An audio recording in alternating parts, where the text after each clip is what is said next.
بسم الله الرحمن الرحيم. وما أرسلناك إلا رحمة للعالمين. صدق الله العظيم.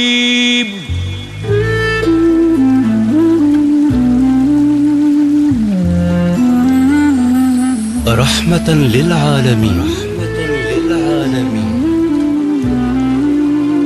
رحلة في معاني الرحمة واليسر، وسعي لفهم منزلة الخوف والرجاء. مولاي إني ببابك قد بسطت يدي، من لي ألوذ به إلاك يا سندي. رحمة للعالمين. إعداد وتقديم وليد الطليلي، بالاشتراك مع فضيلة الشيخ مليح المرعشي. إلهي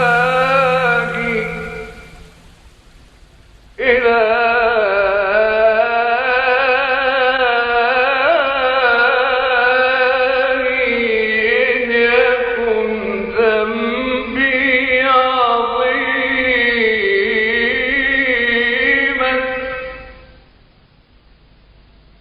فاعفوك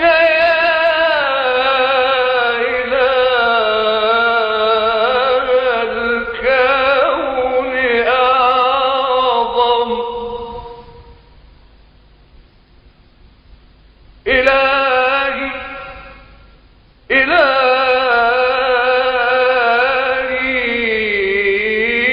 إن يكن ذنبي عظيما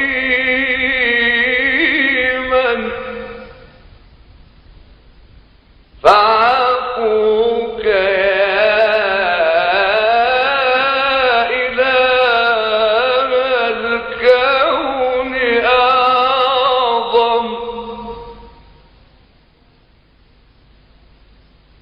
فممن أرتجي مولاي عطفا، فممن أرتجي مولاي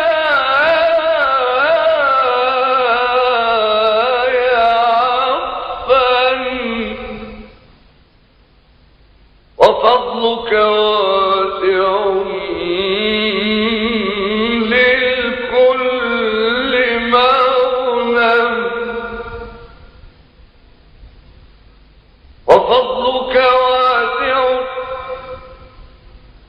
وفضلك واسع وفضلك واسع وفضلك واسع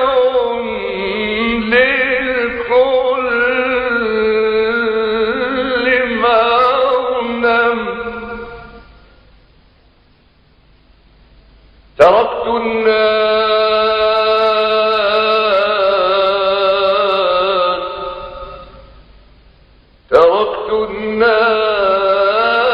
الناس كلهم ورائي وجئت إليك كي بالقرب أنعم، فعاملني بجودك واعف عني، فعاملني بجودك واعف عني، فعاملني بجودك واعف عني، فإن تغضب فمن يغفر ويرحم. رحمة للعالمين. إعداد وتقديم وليد الطليلي، بالاشتراك مع فضيلة الشيخ مليح المرعشي.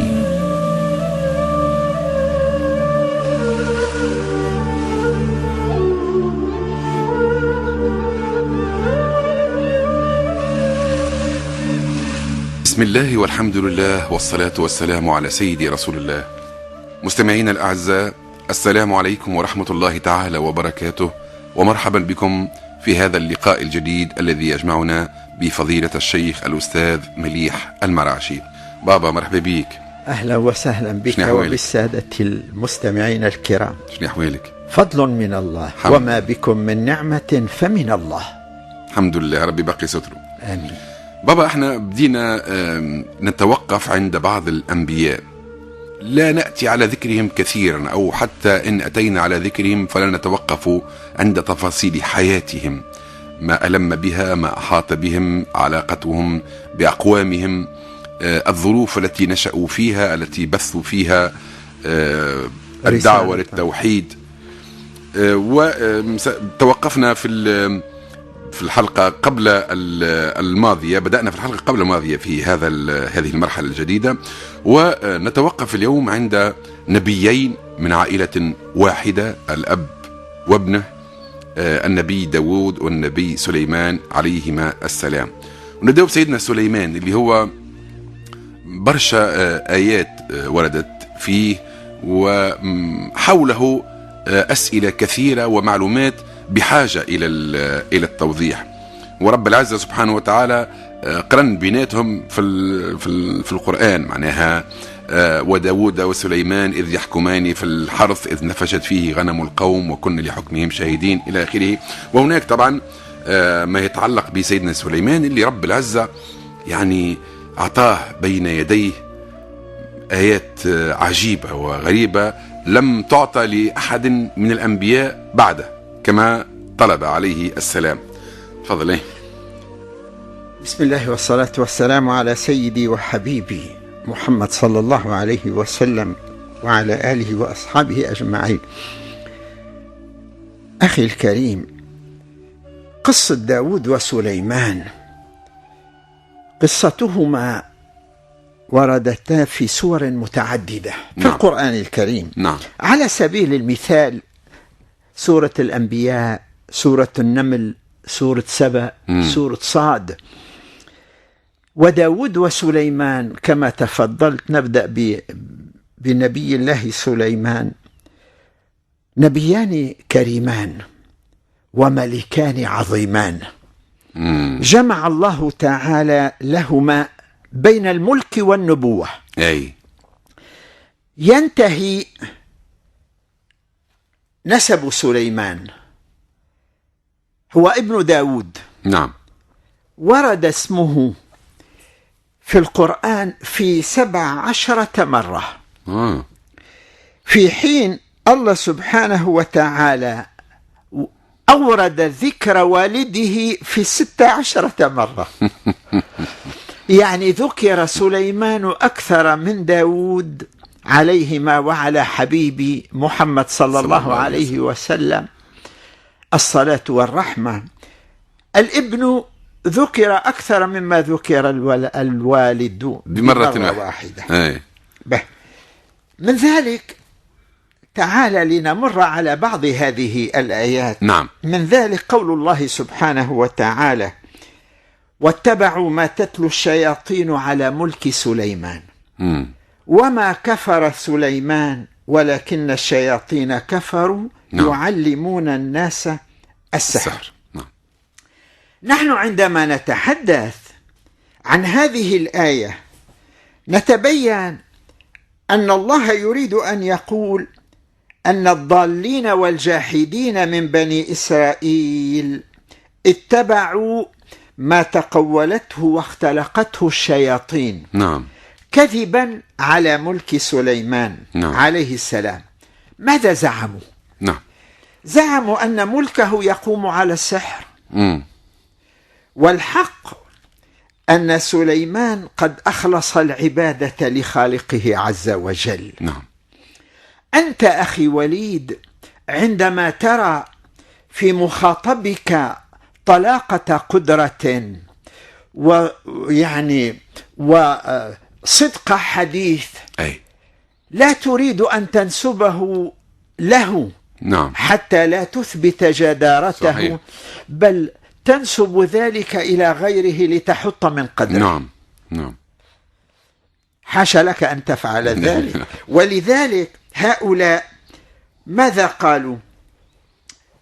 قالوا إن الشياطين هم الذي زعموا أن ملكه يقوم على السحر، والحق كما قلت أن سليمان قد أخلص العبادة لخالقه عز وجل، أتم الإخلاص وأكمله. ولكن الشياطين هم الذين كفروا، إذ تعلموا السحر وعلموه لغيرهم. لما؟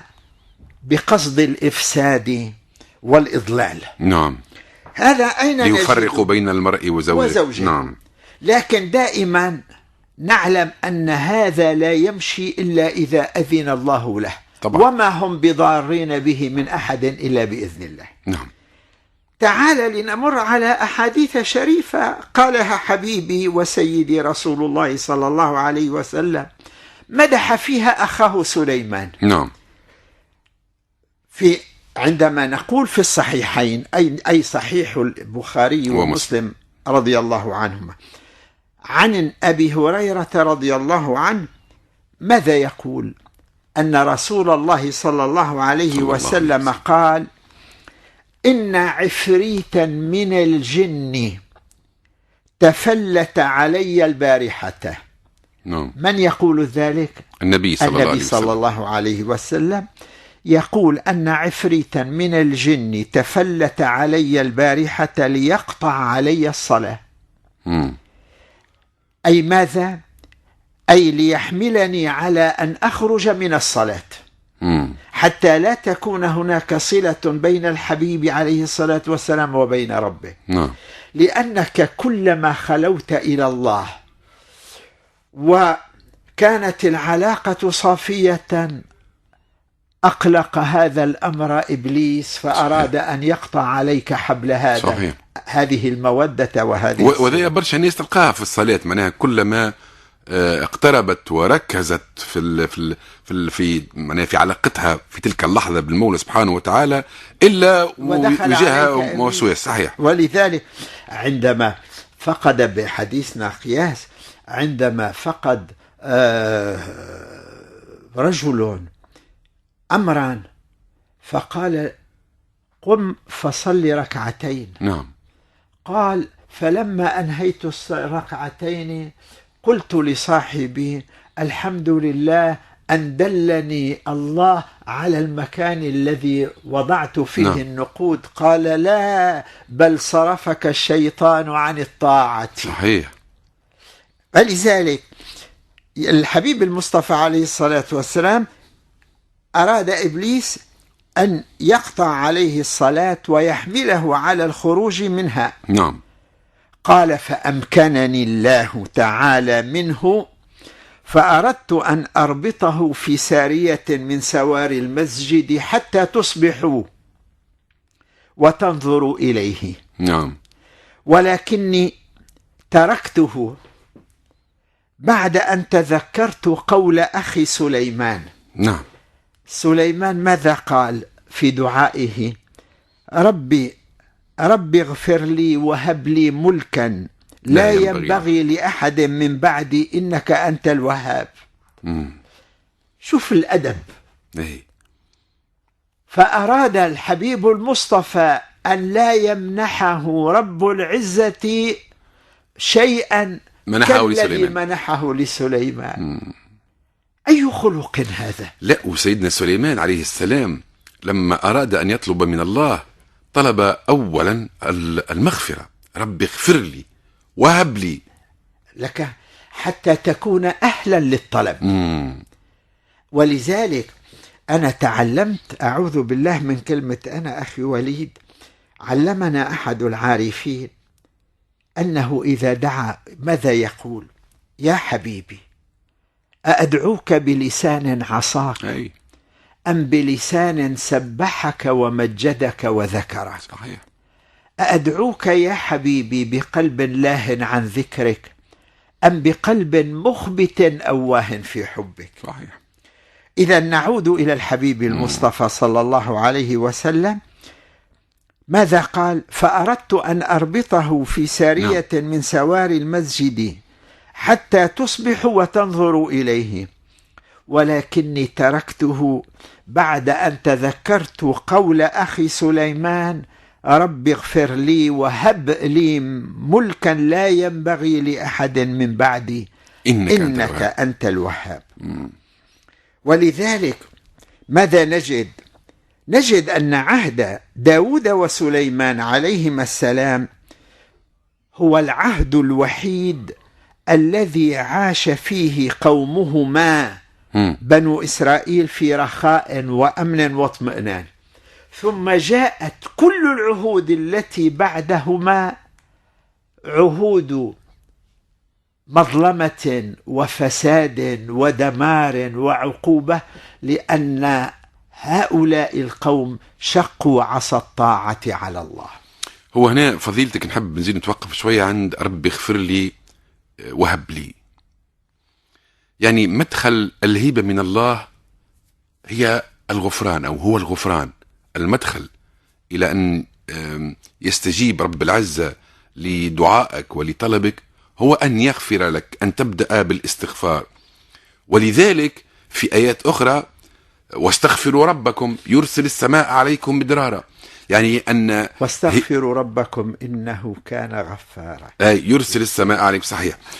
بمعنى أنه الغفران هو أول مراحل العطاء.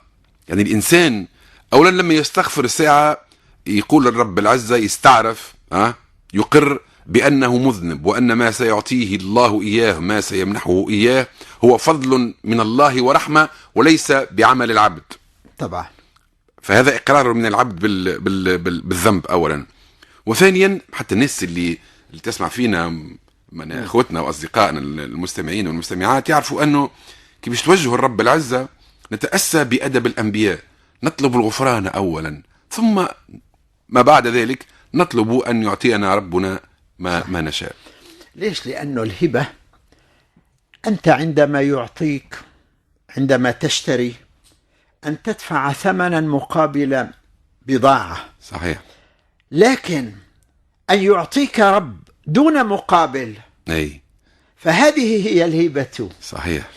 إياك أن تعتقد وإياي أن أعتقد أن صلاتي وصيامي ودعائي هما السبيل الذي منحني الله من خلالهما ما أنا فيه من نعمة. لا، كل عطائك الذي أعطاك الله إياه إنما هو هبة ومنة وكرم وفضل، بما فيها صلاتك واستقامتك وطاعتك أيضا. صحيح. مع أن رب العزة في آيات كثيرة عندما يدخل الناس الجنة جزاء بما كانوا يعملون إلى آخره. يعني هذا العمل وهذه الطاعة هي طريقك إلى الجنة، ولكنها تمنح إياك وتفتح أبوابها أمامك. صحيح. برحمة الله وبفضله. وفي هذه آيات كثيرة. نواصل مع سيدنا سليمان. إذن في آية جميلة جدا اللي تعطينا جانب من حياة سيدنا سليمان. نعم.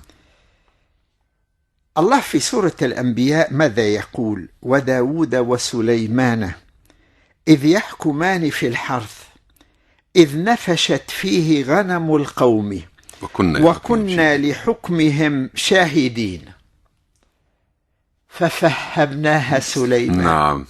وكلا آتينا حكما وعلما. وكلا آتينا حكما وعلما. يا حبيبي، أنت الذي علمت داود وعلمت سليمان. نعم. وأنت الذي اخترت هذين النبيين لحمل منهجك ورسالتك إلى أقوامهما، لكنك رفعت سليمان بعلمك الذي أعطيته درجة عما منحت لداود. تعال أخي وليد والسادة المستمعين الكرام لنرى هذه العظمة. الله عندما يقول وداود وسليمان، شوف الموقف نحن نمر نتعبد بالتلاوة، لكن علينا أن نتدبر. أنا دائما أقول وأعوذ بالله من كلمة أنا، أفلا يتدبرون القرآن أم على قلوب أقفالها. إذ يحكمان في الحرث إذ نفشت فيه غنم القوم وكنا لحكمهم شاهدين ففهمناها سليمان. نفشت من النفش وهو الرعي بالليل. يعني أنا عندما آتي بغنمي إلى أرض فيها زرع وأترك الغنم يرتع في هذا دون إذن من صاحب الأرض، وعادة يكون في الليل حيث يخيم الظلام فلا يستطيع صاحب الأرض أن يتبين حقيقة ما يجري في أرضه. إذن النفش هو الرعي بالليل خاصة. ولذلك قول آخر نفشت الغنم والإبل إذا رعت ليلا بدون راع. يعني إما أي أنك تركتها طليقة. ساداتنا المفسرين إيش يقولوا في قصة هذه الآية؟ أن رجلين دخلا على داود عليه السلام. شوف ما أجمل القصص. أحدهما صاحب زرع والآخر صاحب غنم. فقال صاحب الزرع لداود يا نبي الله إن غنم هذا قد نفشت في حرثي فلم تبق منه شيئا. فحكم داود عليه السلام لصاحب الزرع أن يأخذ غنم خصمه في مقابل إتلافها لزرعه. وعند خروجهما التقيا بسليمان عليه وعلى نبينا أفضل الصلاة والسلام فأخبراه بحكم أبيه. فدخل سليمان على أبيه فقال له يا نبي الله إن القضاء غير ما قضيته. شوف الأدب. ما قالوش أنت ما تفهمش، ما قالوش إنه كذا، ما قالوش أنت جاهل، ما قالوش أنا بعرف خير منك. فقال له يا نبي الله إن القضاء غير ما قضيته. فقال له كيف؟ ما قالوش اخرج علي وانت كذا، وما قال أدبك سبحانك يا حبيبي يا الله، كيف تعلم عبيدك وعبادك كيف يرتقوا إلى مصاف الأنبياء الكمل. فقال له كيف؟ فقال سليمان أدفع الغنم إلى صاحب الزرع لينتفع بها، وأدفع الزرع إلى صاحب الغنم ليقوم عليها حتى يعود كما كان، ثم يعيد كل منهما إلى صاحبه ما تحت يده، فيأخذ صاحب الزرع زرعه وصاحب الغنم غنمه. فقال داود عليه السلام القضاء ما قضيت يا سليمان. أي قضاء هذا؟ هذا قضاء أي حاكم هذا؟ بالضبط، علمه شديد القوى. لكن هنا درس عظيم أنه الملك، أنه المسؤول عندما يعني يدل على الحقيقة وعلى الطريقة الصحيحة في فصل الحكم يستمع ويجيب ويتفاعل إيجابيا معها، مش كما قلت لا أنت يخرج ما تفهمش وأنت كذا وأنت كذا وأنت كذا.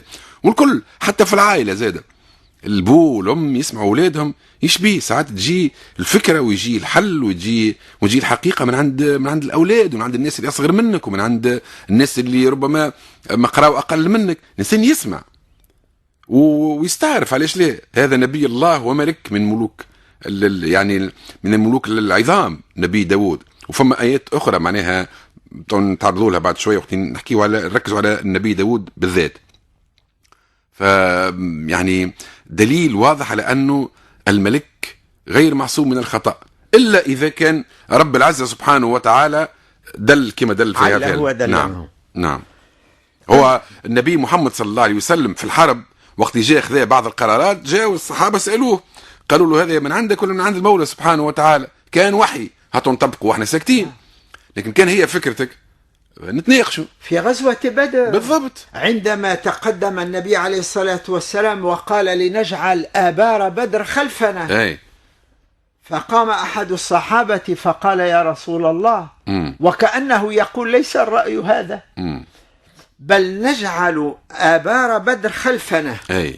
عكس هو النبي فهمنا. فنجعل آبار خلفنا فإن هزمنا ردمناها حتى لا يقوى العدو على استكمال طريقه إلى المدينة، وإن كان النصر لنا بقيت هذه الآبار. فقال نعم الرأي. وحتى في الخندق زاد غزوة الخندق وغير، يعني الرئيس المسؤول الأب الأم شيف سيرفيس اللي هو يعني المشورة باهية والرأي باهي والنقاش باهي والحوار باهي، والإنسان يكون عنده سعة الصدر باش يقبل الآراء الأخرى. ولذلك هذا الصحابي من أدبه ماذا قال أولا؟ قال أهو وحي عند ذلك نسكت، أم هي الحرب والخدعة والمكيدة؟ قال عليه الصلاة والسلام بل هي الحرب والخدعة والمكيدة. علينا أن نتلقى من غيرنا ثم نزين هذه الأمور. صحيح. وأمرهم شورى بينهم. إذن ففهمناها سليمان هكا ولا؟ ففهمناها سليمان. لكن الله يكمل وكلا آتينا حكما وعلما. إذن الله سبحانه وتعالى يبين لنا أن هذا الأمر هو أمر يأتي من الله سبحانه وتعالى. إذن ففهمناها سليمان أي أن الحكم الأنسب والأوفق في هذه المسألة أو القضية التي قالها سليمان، لأنه النبي الله داود اتجه في حكمه إلى مجرد التعويض لصاحب الحرث، وهذا عدل فحسب. يعني هذا هو العدل.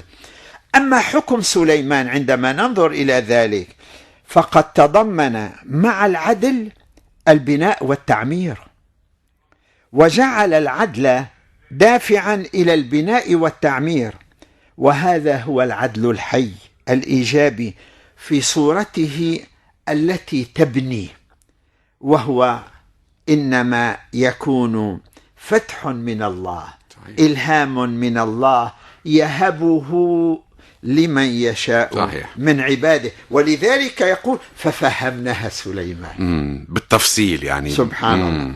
لكن لا إياك أن تغضب يا داود، لا، لأنه وكلا آتينا حكما وعلما. إذن سبحانك يا الله. القضية هذه الآية ماذا تدلنا؟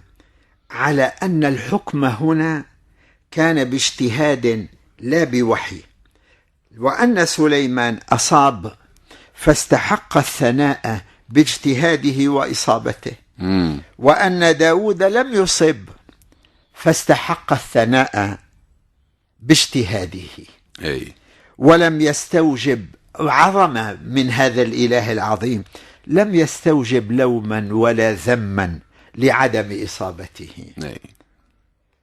إذن أخي الكريم، هذه هي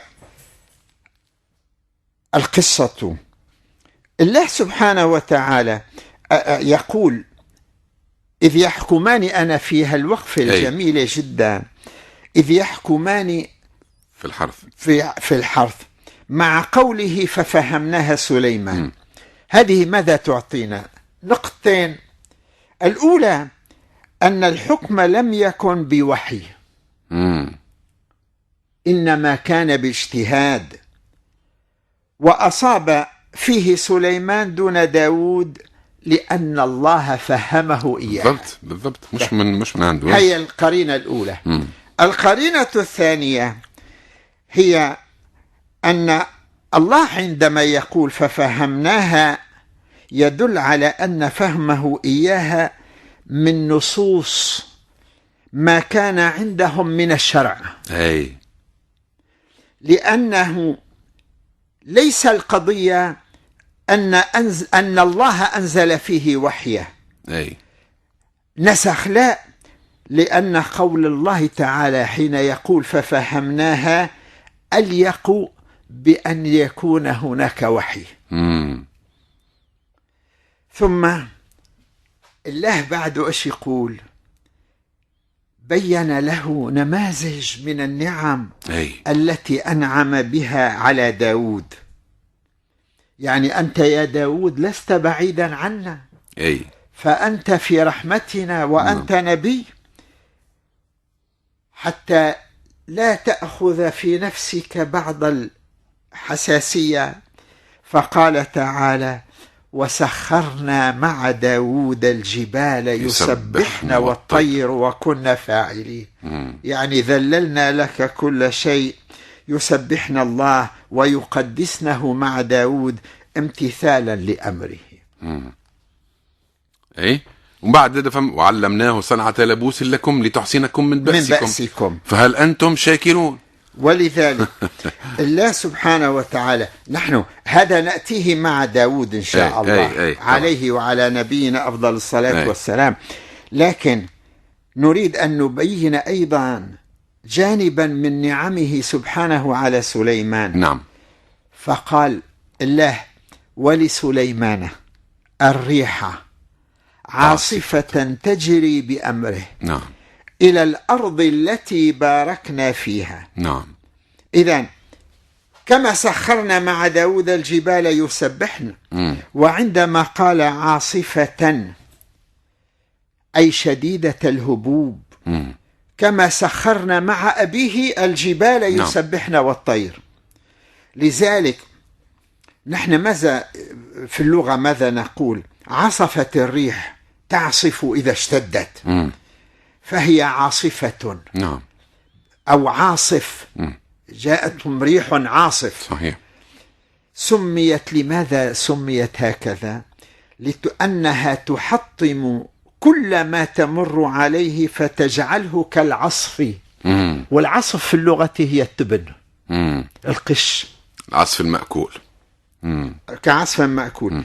ولذلك الله عندما يقول يعني كانت سلاح من أسلحة الحرب معناها لك. ما هذه من عظمة الله. ولذلك يقول تعالى تجري بأمره إلى الأرض التي باركنا فيها. ما معناه؟ بالضبط. جعلناها مع قوتها وشدتها تجري بأمر سليمان وإذنه إلى الأرض التي باركنا فيها، وهي أرض الشام.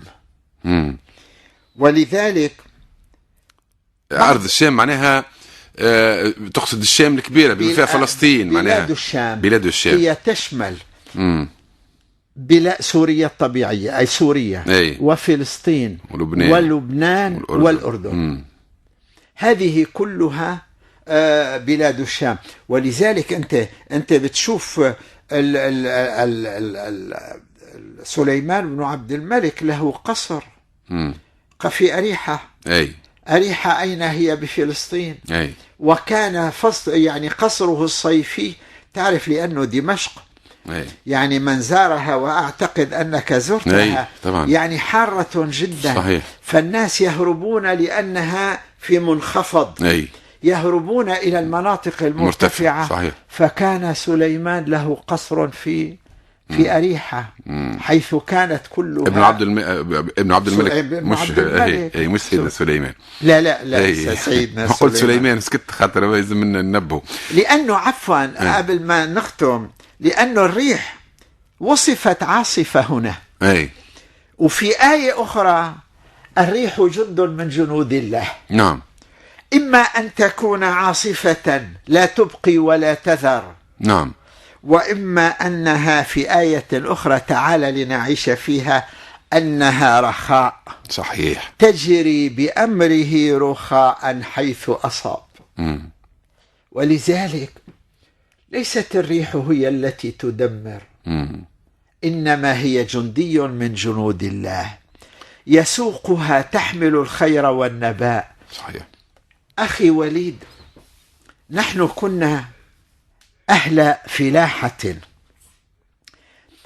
أرض لرجل من جيراننا يعني الفلاحين كان لا يحبس صدقة ولا زكاة، رجل خير يعطي الفقراء أكثر مما أمره رب العزة. نعم. فكان يقول، نقول له: لم تعطي؟ قال: هل أعطاني ربي على قدر طاعتي له أم على قدر رحمته بي؟ فكان يعطي بلا حساب. فوالله جاءت أمطار غزيرة اقتلعت كل شيء إلا الأرض التي فيه، فكانت هذه الريح بما حملت من أمطار غزيرة يقلبها رب العزة يمنة ويسرة، كل من حولها ما حولها من الأراضي دمر، وبقيت هي شاهدة على عظمة الخالق ليقول لك إنني أنا الله. وهنا بربي فما مقولة نحكي فيها معك بابا، أنا ما تعجبنيش ياسر. احنا عندنا ياسر في تونس نقولوا ربي يعطيك على قد قلبك. لها لحظة واحدة نقولوا هي برشا هكا ولا هذا سوء أدب من الله. لا، هو يعطيك على قد قلبك، يعني على قدر قلبك. الكلمة ما هذا اللغة ما عندها مفهوم. هو الناس تقصد أنه قلبك باهي وتحب الناس وتعطف على الفقراء فرب العزة جزاك، هذا معناها. ولكن الكلمة في حد ذاتها غالطة، لأنه احنا قلوبنا شفاها حتى رب العزة يعطينا على قدها. قلوبنا صغيرة وكلها معبية بالسوء ومعبية تلقى فيها شوية طيبة هكا وشوية كذا وشوية حنو، لكن احنا قلوبنا شنو اللي فيها؟ حتى لو كان قلبك الكل يا سيدي أبيض يللش كما يقولوا، قلب صغير، رحمة ربي أكبر من قلبك وأكبر من قلوب الناس الكل. اطلبوا رحمة ربي أكثر من قلوبنا، فربي يعطيك على قد قلبك، إن شاء الله ربي يعطيك على أكثر من قلبك. هكا ولا؟ ولذلك واحد جاء قال له: يا رب، أنا أسألك أن تعطيني على قدر طاعتي لك. فنصب الأمر فأعطي، فلما وجد أن الأمر قليل جدا قال: يا ربي، أسأت الأدب معك فأعطني على قدر رحمتي. سي المديري بن أحمد سمعنا حاجة وبعد نرجعوا في نواصلوا فضيلتك. شكرا يا ربي شكرا، هديت قلبي شكرا، نورت دربي شكرا، شكرا يا رب، شكرا يا ربي شكرا، هديت قلبي شكرا، نورت دربي شكرا، شكرا يا رب، شكرا يا رب، يا منزل القرآن، يا خالق الإنسان، يا رب يا رحمن، شكرا يا رب، شكرا يا رب، يا منزل القرآن، يا خالق الإنسان، يا رب يا رحمن، شكرا يا رب، شكرا يا ربي شكرا، هديت قلبي شكرا، نورت دربي شكرا، شكرا يا رب،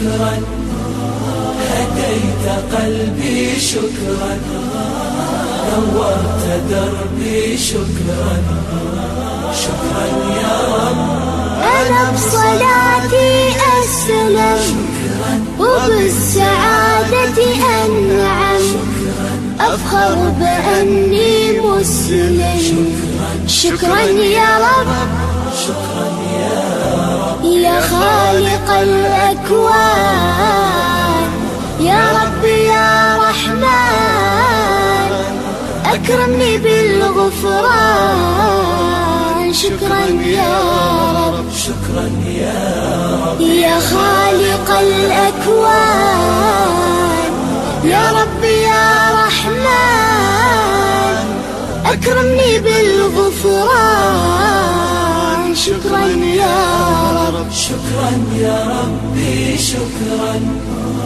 هديت قلبي شكرا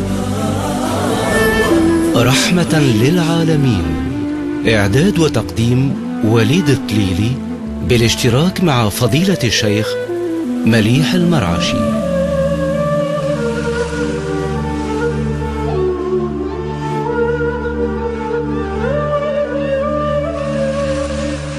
مستمعينا الأعزاء، نجدد لكم التحية ونواصل هذه الرحلة الممتعة مع فضيلة الشيخ الأستاذ مليح المرعشي. ونحن اليوم بدأنا في رحلة جميلة جدا وعامرة بالعبر، رحلتنا مع نبيين، مع نبي والد ونبي ابن عليهما السلام، داود وسليمان. واحنا ما زلنا في سيدنا سليمان اللي رب العزة فضيلتك يعني أعطاه ملك كبير جدا، وعلمه منطق الطير ويسمع النمل صحيح. الله سبحانه وتعالى عندما يتحدث عن نعم أخرى من بها على سيدنا سليمان، فسخرنا له الريح. تعالى لنصل نعم يعني نقوم بعملية وصل لما سبق أن قدمناه. قال فسخرنا له الريح تجري بأمره رخاء حيث أصاب. بعد ايش يقول؟ وكنا بكل شيء عالمين. ثم منة أخرى من منن الله سبحانه عليه: ومن الشياطين من يغوصون له ويعملون عملا دون ذلك.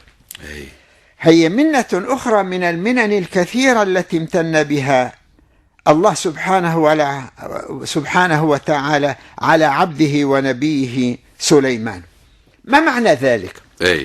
يغوصون من الغوص وهو النزول تحت الماء، ومنه اللي نحن بنعرفه الغواص الذي ينزل تحت الماء لاستخراج الجواهر وغيرها. عندما يقول وسخرنا لسليمان من يغوص له، أي لأجله هو، من الشياطين ينزلون تحت الماء ليستخرجوا له منه الجواهر النفيسة كاللؤلؤ والمرجان، ليس لمنفعة أنفسهم لأنهم يغوصون له. نعم. نحن عندما يقوم الغواص بعمل إنما لفائدة من استأجره رب العمل. أما هؤلاء سخرهم رب العزة يغوصون له، فكل النفع لك يا سليمان وكل العطاء لك يا سليمان، ويعملون عملا دون ذلك. ولذلك ويعملون عملا دون ذلك، أي أنه لم تكن مهمتهم الغوص فقط، وإنما كان سليمان يسخرهم ويكلفهم بأعمال أخرى كثيرة. صحيح. ونحن وجدنا كبناء المدائن، كبناء القصور، كصنع التماثيل والمحاريب. لأنه آية أخرى جميلة جدا: ولسليمان الريح غدوها شهر ورواحها شهر وأسلنا له عين القطر ومن الجن من يعمل بين يديه بإذن ربه ومن يزغ منهم عن أمرنا نذقه من عذاب السعير. يعملون له ما يشاء من محاريب وتماثيل وجفان كالجواب وقدور راسيات.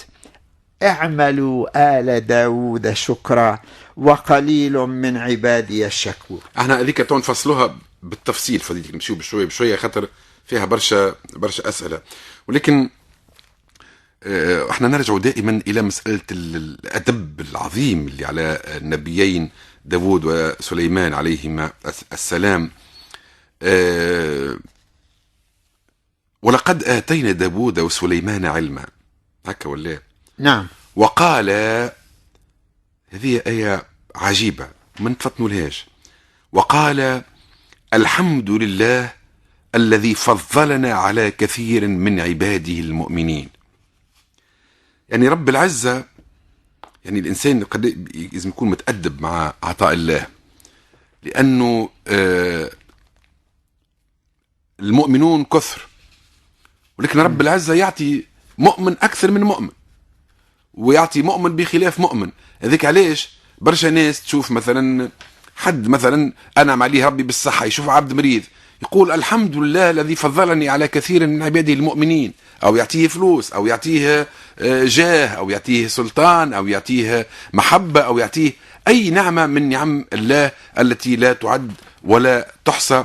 كما هنا رب العزة أعطى علم الناس أخرى، ولكن في الآية الكريمة وقال الحمد لله الذي فضلنا على كثير من عباده المؤمنين. صحيح.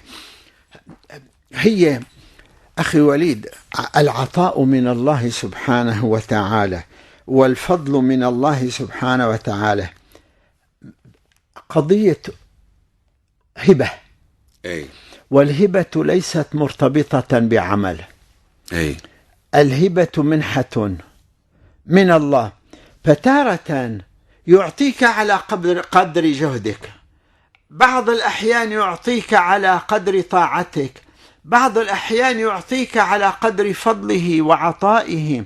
ولذلك عندما يكون الأمر تكرما وتفضلا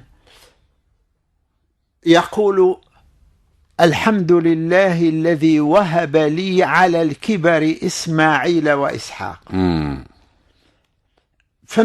هبة، وبالتالي تخرج من نطاق يعني عتبك على الله، لأنك لا يسمح لك رب العزة أن تعاتبه على تقصير. أنت عندما تفعل خيرا مع إنسان ثم تجد هذا الإنسان لم يفك حقك في العطاء تعاتبه. أما الله سبحانه وتعالى لله المثل الأعلى، صحيح. إنما يعطيك على قدر طاعتك له، ثم يتفضل عليك بمنه وجوده وكرمه وإحسانه، ويصبر على نسياننا وعلى تقصيرنا وعلى كفرنا أيضا. رب يعطي حتى للكفار. لكن أنا نحب نقعد دائما شنو الهدف فضيلتك؟ هو أنا نتذكره دائما، احنا عملنا حلقة كاملة على إرجاع الفضل لصاحب الفضل. الإنسان يتذكر أنه ما به من نعمة فمن الله.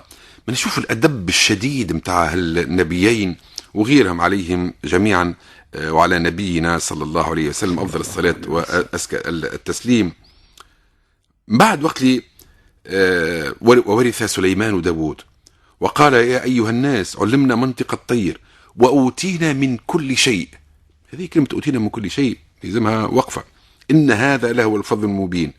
وحشر لسليمان جنوده من الجن والإنس والطير فهم يوزعون حتى إذا أتوا على واد النمل قالت نملة يا أيها النمل ادخلوا مساكنكم لا يحتمنكم سليمان وجنوده وهم لا يشعرون. أي سيدي. فتبسم ضاحكا من قولها وقال فيسع رجع الفضل لصاحب الفضل. اسمع النمل. وقال ربي أوزعني أن أشكر نعمتك التي أنعمت علي وعلى والدي وأن أعمل صالحا ترضاه وأدخلني برحمتك في عبادك الصالحين. لم يتبجح بعلمه وبالقدرات الخارقة اللي أعطيها له رب العالمين، يفهم في الطير ويحكي مع الشياطين ومع الجن ومع العفاريت ويفهم النمل ايش يقول. ولكن لحظة ما فهم تبسم والتفت، رفع رأسه إلى صاحب الفضل ليرد الفضل إلى صاحب الفضل. ربي أوزعني أن أشكر نعمتك التي أنعمت علي. شنو هالأدب هذا؟ وشنو هالنباهة؟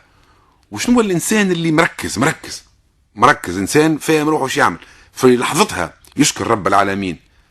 ساعات الإنسان ينسى، ورب العزة صبور وحليم ويصبر علينا. ساعات الواحد يتفكر الحاجة بعد شهر يشكر رب العالمين. أما هذا الناس على درجة كبيرة من الطاعة، من القرب من الله، في لحظتها يشكر رب. ولذلك بتشوف الله سبحانه وتعالى لا يعاملنا معاملة العبد للعبد. صحيح. لا يقطع عنك العون والمدد في حال نسيانك شكره. أي صحيح. بل يعطيك، وتارة يعطيك أكثر مما أعطاك، عسى أن تعود إليه. أي. وبالشكر تزداد النعم. صحيح. فإذا لئن شكرتم لأزيدنكم.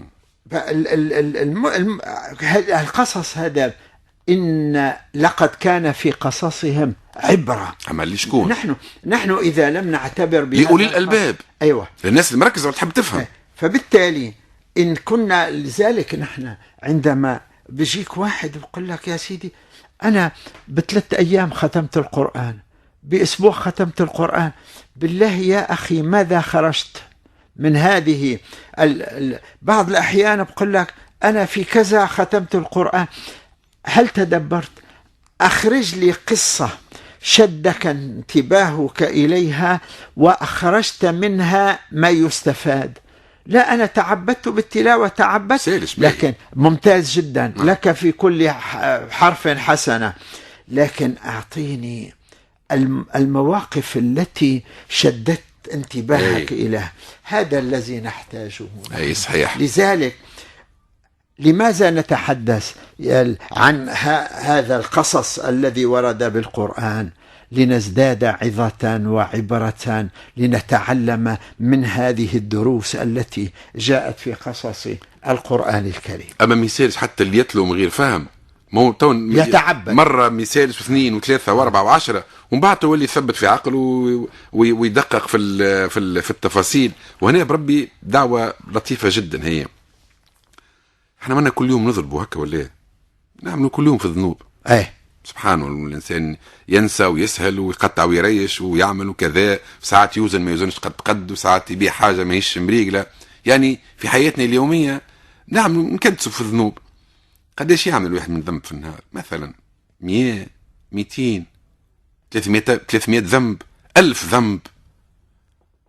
رب العزة نبهنا إلى طريقة جميلة جدا، لأن الحسنات يذهبن السيئات. الحرف بالقرآن بحسنة، والحسنة ب10 أمثالها.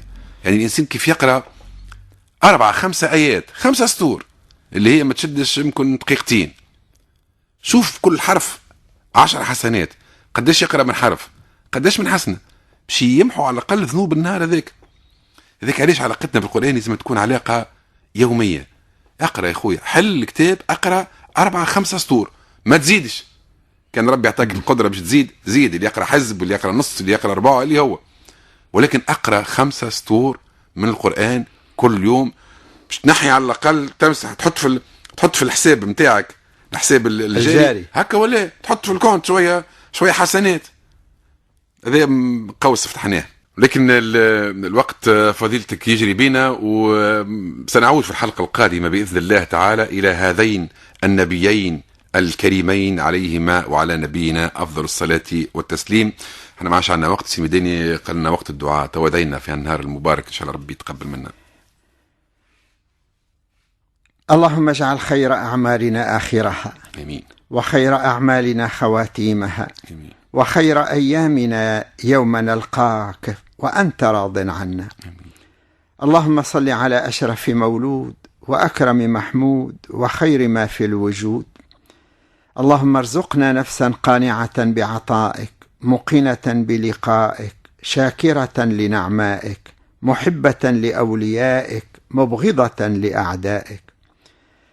اللهم نستغفرك من كل ما وعدناك به من صالح الأعمال فأخلفنا، ونستغفرك يا الله من كل عمل أردنا به وجهك فخالطه غيرك، ونستغفرك يا الله من كل نعمة أنعمت بها علينا فاستعنا بها على معصيتك.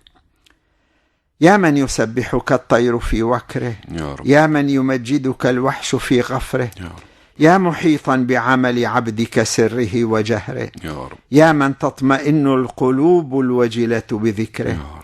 نسألك من النعمة تمامها، ومن العصمة دوامها، ومن الرحمة شمولها، ومن العيش أرغده، ومن العمر أسعده، ومن العلم أنفعه وأخلصه، ومن القول أصدقه، ومن اليقين أعظمه، ومن الخير أكمله. يا أكرم الأكرمين، اجعل الحياة زيادة لنا في كل خير، واجعل الموت راحة لنا من كل شر. اجعل خير أعمالنا آخرها، وخير أعمالنا خواتيمها، وخير أيامنا يوم نلقاك فيه وأنت راض عنا. أجب دعانا بكرمك مولانا، وآخر دعوانا أن الحمد لله رب العالمين. وصل اللهم على حبيبك ونبيك محمد وعلى آله وصحبه وسلم. اللهم صل وسلم وبارك على سيدنا محمد وعلى آله وصحبه وسلم تسليما كثيرا. آمين آمين، والحمد لله رب العالمين. ربي بارك لك بابا، ونلتقي بإذن الله في مثل هذا التوقيت من الأسبوع القادم بإذن الله تعالى إن كان لنا في العمر بقية. حتى ذلك الحين، السلام عليكم ورحمة الله تعالى وبركاته. قصدت باب الرجا والناس قد رقدوا، وبت أشكو إلى مولاي ما أجد. قصدت باب الرجا والناس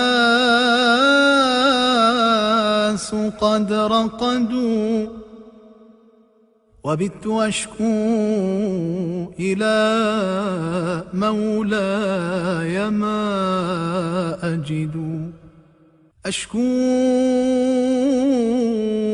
إليك أمورا أنت تعلمها، أشكو إليك أمورا أنت تعلمها، ما لي على حملها صبر ولا جلد. وقد مددت يدي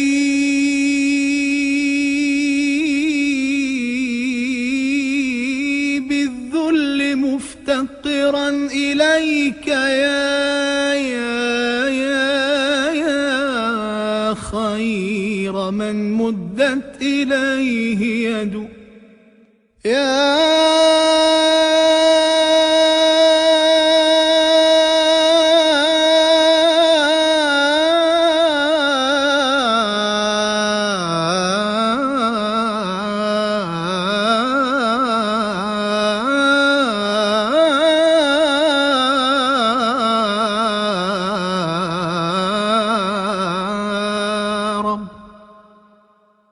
وقد مددت يدي بالذل مفتقرا إليك يا خير من مدت إليه يد.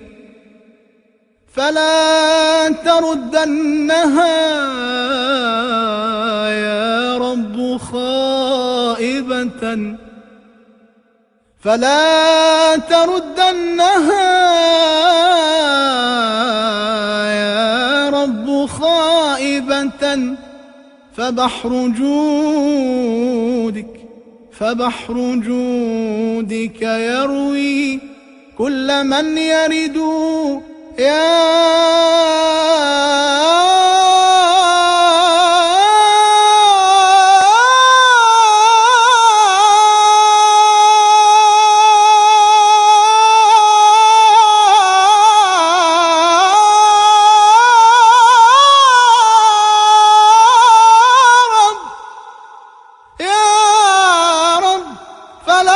تردنها يا رب خائبة، فبحر جودك يروي كل من يريد.